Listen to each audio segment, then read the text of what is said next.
Looking to get more results on LinkedIn? We'll tell you how to do it next on Brand on Broadcasting. Hey gang, Ross Brand for Livestream Universe. Welcome to a special multi-part edition of Brand on Broadcasting. We have Dan Roth joining us. Dan is the founder and leader of the Creator Mode LinkedIn group. He's got close to 45,000 followers on LinkedIn, has a newsletter with close to 20,000 followers, and he has been working in LinkedIn testing strategies and has a great feel for what people need to do strategically in order to make the most of the platform. As you know, this year I put a special focus on LinkedIn, and so in this multi-part series we're going to talk to Dan.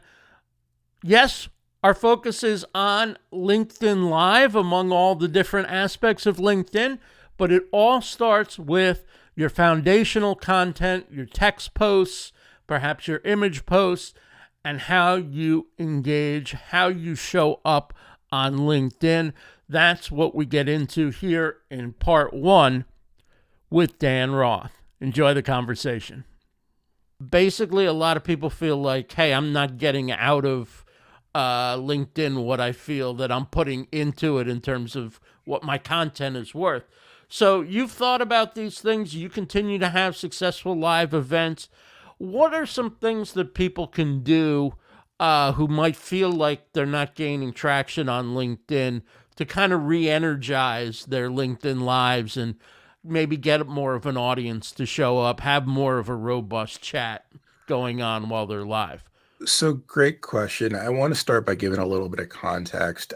Back when LinkedIn first implemented live video on the platform, you actually had to sign up for it and you had to put in an application, and then you wouldn't hear back, and you had to follow up 5 or 6 times and then set up with a third party streaming service.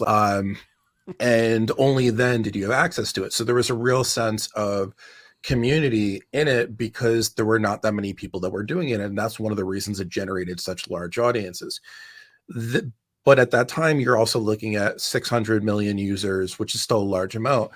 Over time, LinkedIn has built. In November, it went over 1 billion subscribers, but less than 2% are content creators.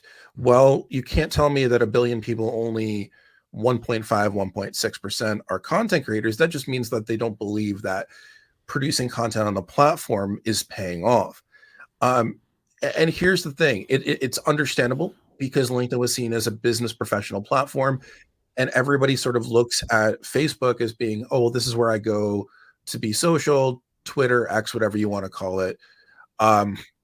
They don't necessarily look at it. And it takes almost a shift in perspective and a learning curve to understand that that's not necessarily the case.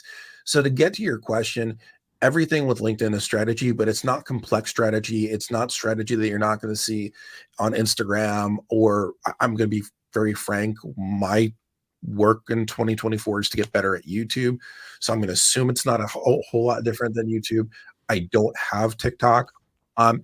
So it's not all that complex. And a lot of what I do does have the point of repurposing content.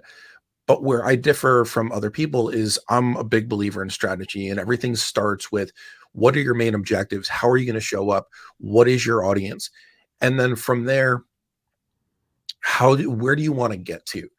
And the reason I say that, and I'm going to start here, and then I'll answer your question a little bit more directly, is because you have certain creators, you have certain personalities that are going to have 500,000 people following them. They don't talk to any of them. They don't know who they are. They just sit there and they make statements like, hi, the sky is blue. Well, as an audience, you're going to agree with that because the sky is blue, unless you're colorblind like me, and I have no idea what color the sky. And that gains. Or you're going to have those people that started off from the very get-go and created something popular and people follow them. Then you have people like me who have turned down 60,000 connection requests review every single person that comes in, ask questions when somebody sends a request, because I want to have an intentional audience. And what I'm getting at is intentional means engaged. Mhm. And the more strategically you position yourself in building your network, the higher probability you're going to have of getting that feedback within the content of your post. It's going to have a higher visibility of somebody clicking the bell icon on your page and wanting to see what you go to. But then the second thing that's going to be really big for our content creator family out there is consistency. Um, when I first got started, and I come from a journalism background, I started with articles because I'm a feature writer by trade. And when I did that, I was trying to see, well, where are the numbers? How does this go? When that didn't give me what I wanted, I went to picture posts, and then I went to text posts, and then I went to short form video posts, and then long form video posts, because I really wanted to beta test and see how strategically the algorithm works, what it's going to pick up on.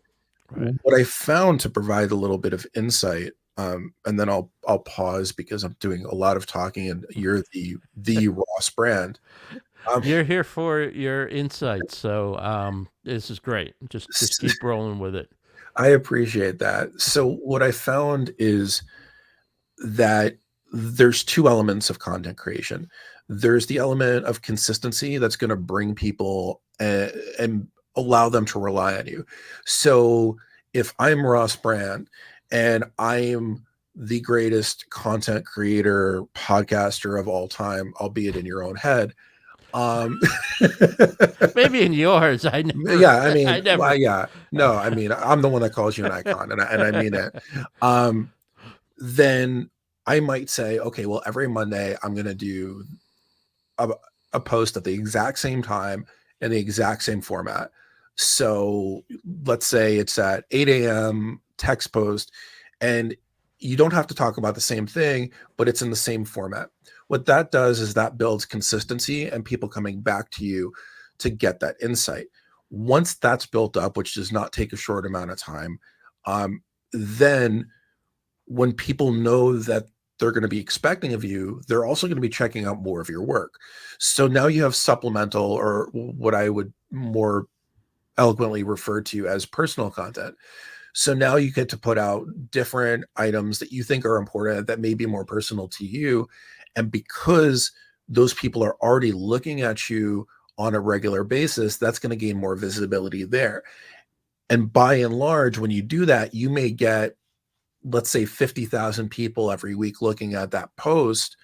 Well, now the other supplemental, instead of doing, 500 views per, now you're getting 5,000 views per, because people have kept their eyes on you. And Right. then those people comment, and the goal is really to create that engagement where you don't even necessarily need to be involved. You're creating discussion in the comment section of your post. And this is really what keeps the algorithm going and fluid. And if you could do that, that opens up an entire world of possibilities on the LinkedIn platform. That wraps it up for part one. We'll continue talking about how to leverage that anchor content and eventually how to move into having real success with LinkedIn Live as we continue this multi-part series with Dan Roth, all about LinkedIn. For Livestream Universe, I'm Ross Brand.